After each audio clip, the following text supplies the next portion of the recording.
What is up, guys, and welcome back to Kevin's Racing Diecast. Today we are talking about a car that kind of captivated the sports car world there for a while.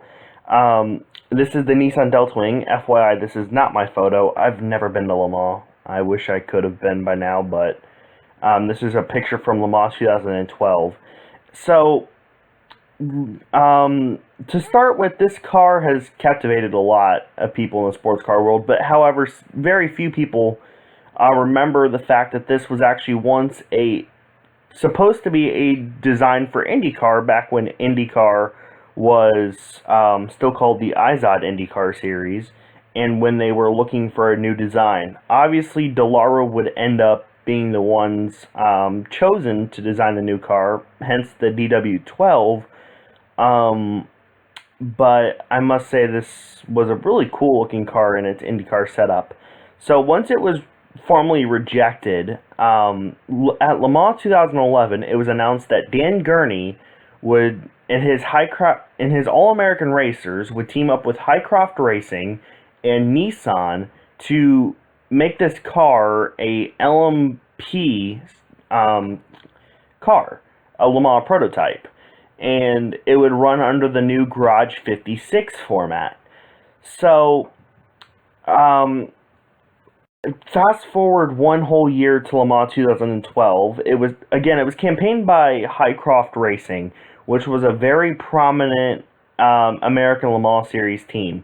And Nissan backed this project as well. And this car did race at Le Mans. It did have issues during its short lifespan, per se, at Le Sarthe at the 24, and then ultimately the final crushing blow would be when it got punted by a Toyota TS030 as they went back to green from a safety car from a really bad accident with the sister Toyota that ultimately broke Anthony Davidson's back.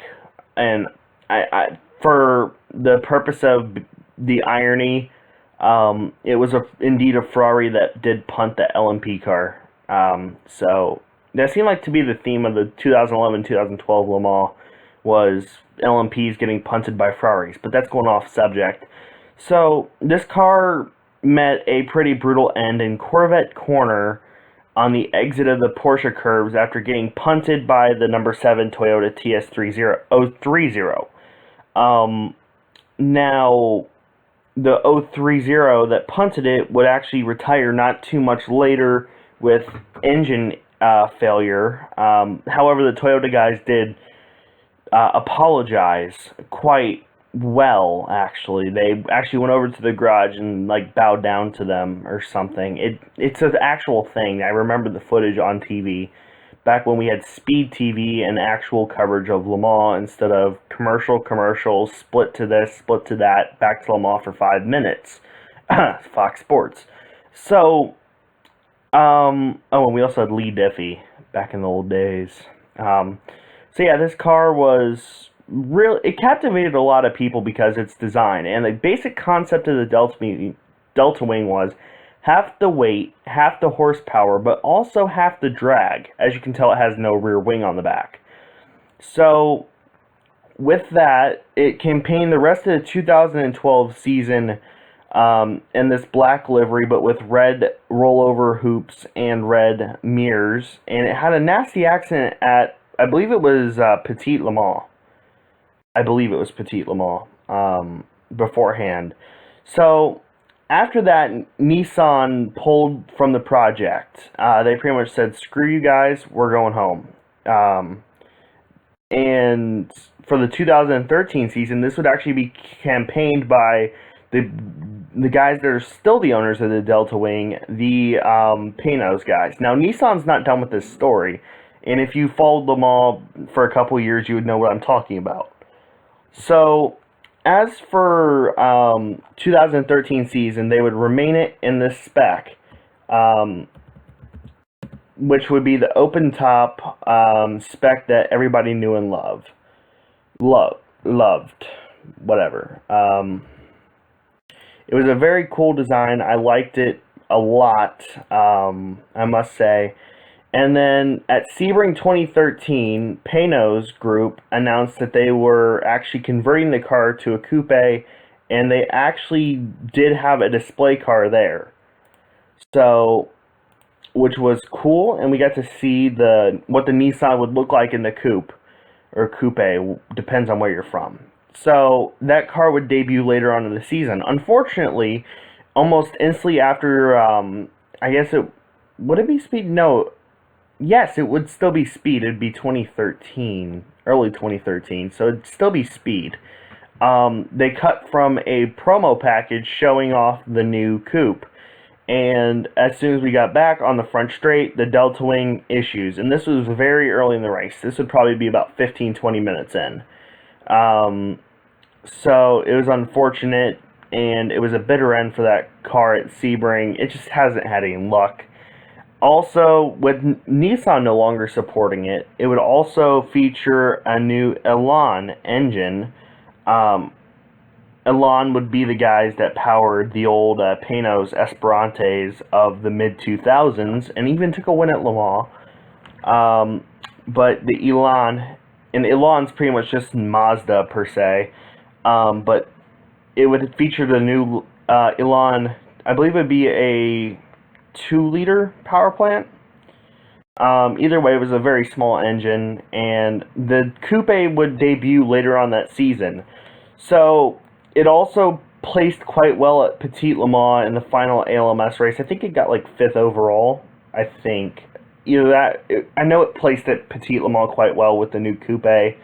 Of course, it's sad to see the bitter end of the ALMS at Petit, and it was classified as an LMP1 car. Now, this car in the picture, it has the black decals, obviously, for Garage 56, but for the rest of the ALMS season, it was classified as a P1 car. So it had the red number panels on the side.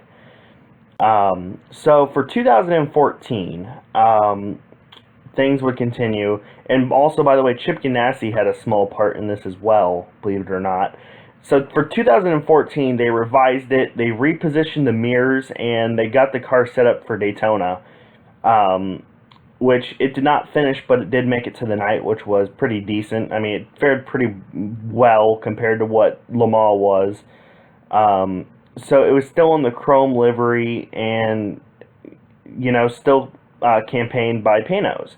So, also at Sebring, it ran there as well. It was only running the Tequila Patron North American Endurance Cup. So, I'm going to blow this down, and there was a little bit of controversy because Nissan had developed a different car, and some of you guys know where I'm going with this. Give me one moment to find the picture, because I actually did not think about adding this beforehand, which was very, very, very stupid of me, but just bear with me for one moment. I'm trying to find the exact picture that I need. So, but there was some controversy coming up at Le Mans. Here we go. Sorry about that. So this car here would actually be Nissan's foyer, into Garage 56 once again, and this is the Nissan Ziad RC. This would be this would be the quote-unquote first car to do an electric lap around Le Mans, which it would. However, there's one issue. Since Nissan had pretty much said, screw you guys, we're going home, the assets of the Deltawing, including the design created by Ben Bowlby, who also created the Nissan Ziad RC design, and also later on the Nissan GT-R LM, which did quite well, might I say. Just kidding, it did awfully. Let's just say there's quite a few similarities in this car, but Ben Bowlby, who designed both cars, was under fire from Pano's for stealing design, because then Pano's would be the ones who had the rights to the design and the car and all that, since, Pano's. Dr. Don Pano. So there was a whole court case about it. Eventually, I believe it was thrown out, but this Ziad actually did race at Le Mans. However, I believe I think it was an alternator or something that went on the car, and they actually did have a backup, but it was not at Le Mans. So the Ziad had a very short life. As in short, I mean it lasted probably about 20 minutes. And that car, we never seen it again. So now we get back to the Deltawing, and so by 2014, Chip Ganassi Racing had let go of Tim Keen, who was a very intricate part in the sports car program for many years at Chip Ganassi Racing and celebrated many victories. After the pretty bad failure of Chip Ganassi Racing to execute under the new pit rules, including Scott Pruitt hitting a guy after refueling, um, and Chip Ganassi Racing had a lot of teething issues in 2014, and it's surprising to me to this day on how many issues they had. I mean, they were so focused on getting the new Ford EcoBoost engine ready for the car, which the engine would later on go on to power the Ford GTs and take Le Mans, but they were so focused on getting that they did not rehearse the new pit rules.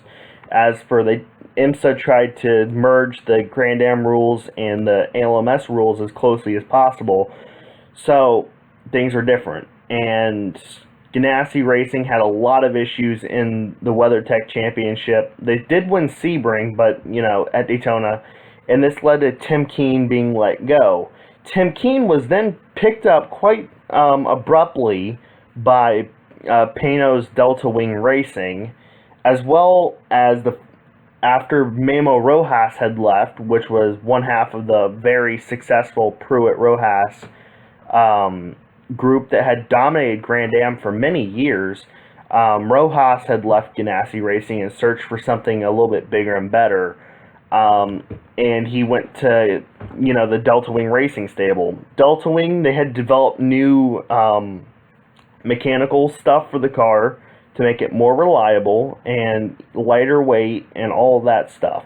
Now, in a track where it should shine at Daytona, it had more mechanical issues, and it was pretty much day done fairly early. But on the bright side, though, it was able to compete with the Daytona prototypes in 2015. Now then, move on to 2016. They decided to commit to a full season run in the IMSA Championship, now badged the IMSA WeatherTech United Sports Car Championship. And they had a very, very good run at Daytona. They led something in the tune of 29 laps and before punting a PC car and having too much damage. Now, if the mechanical elements would have held up, they would have certainly been a contender. Unfortunately, though, with the new regulations and the new DPI format, the Deltawing will see its final race at Petit Le Mans this year. This car has already been said to be retired at the end of this year after, competition for 4 years. And it's sad to say, but it could have been a contender, and it may have even won, but, whatever. And honestly, Daytona was its best shot because with the lot less drag that this car has, it excelled at the high banks per se. So, unfortunately, it is what it is. But it could have been better. The program could have been better, but they've come around, and it seems like as soon as they hit something, I mean, look at it. They got Tim Keen on their side. I mean, Memo Rojas had departed the team, unfortunately, but he went for more LMP2 stuff, which he got a ride at Le Mans, which is great for him. And, I mean, they were finally getting things together, and now they're getting the format yanked from under them and replaced with the new DPI format, which, at the time of recording, it's mid-July, and we still have not seen the first glimpses of the DPI cars. So, what's to come? Yeah, but one thing's for certain, that this car its days are numbered, really. So in October, when Petit Le Mans rolls around, that will be the final time that we see the Deltawing project.